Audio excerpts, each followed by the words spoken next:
Hello students, today we are entering into our first chapter, that is forces in fluids.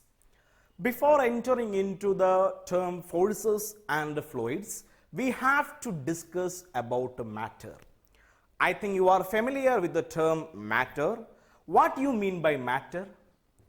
Yeah, anything which occupies some space and having some mass.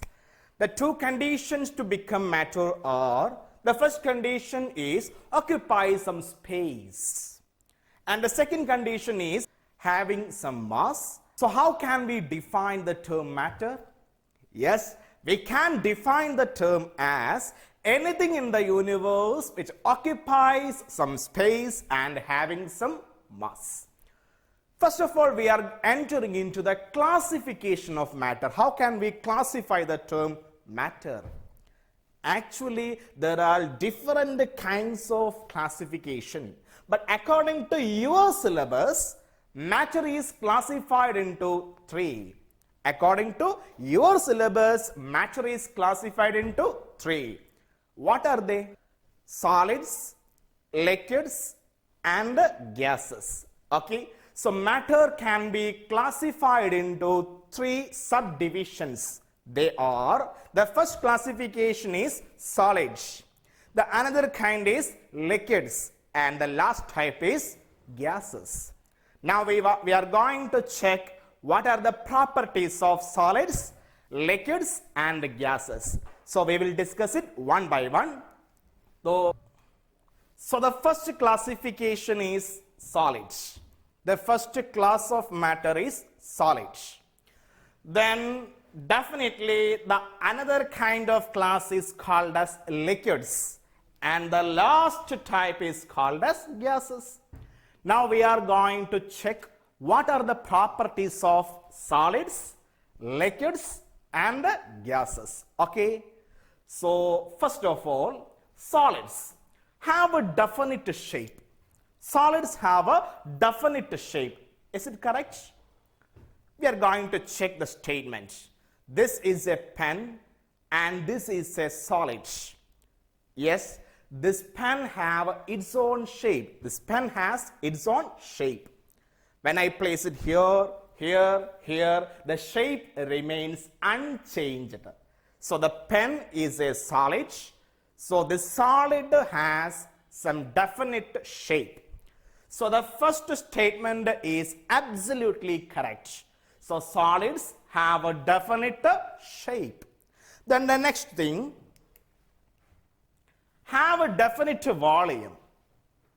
Is it correct? Yeah. The volume of solids remains unchanged. It will not depend upon external conditions. It is a constant value. The volume to occupy the pen is same wherever be the pen. So the second condition is also correct.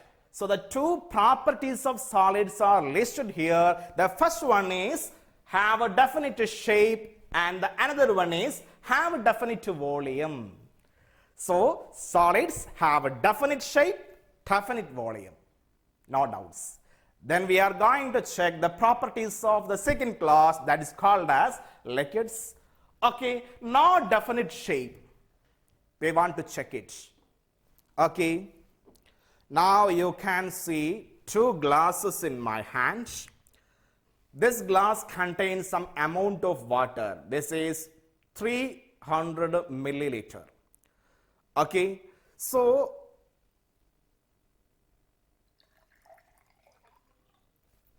now the shape of water is changed. What is the shape of water? Yeah, the shape of container. Now you have to answer my question.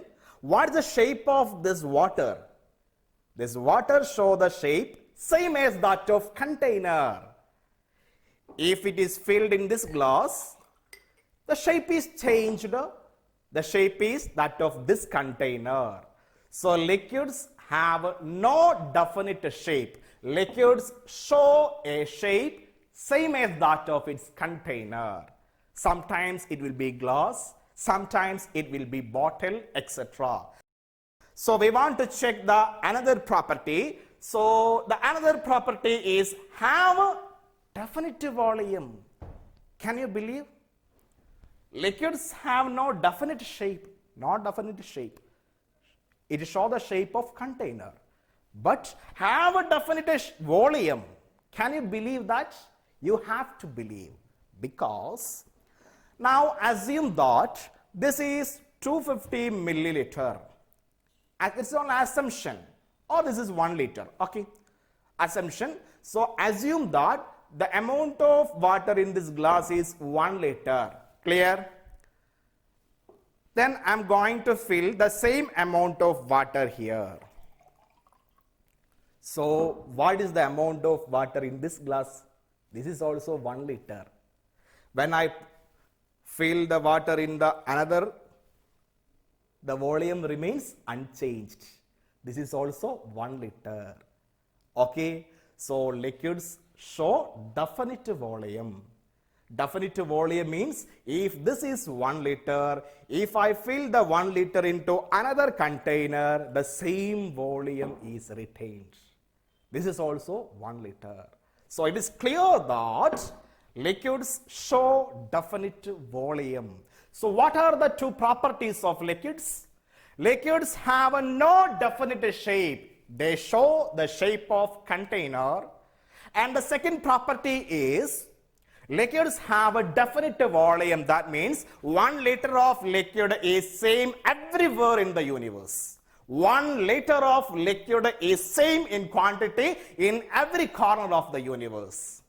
Okay. So first two classes are over. Then the last class is about gases.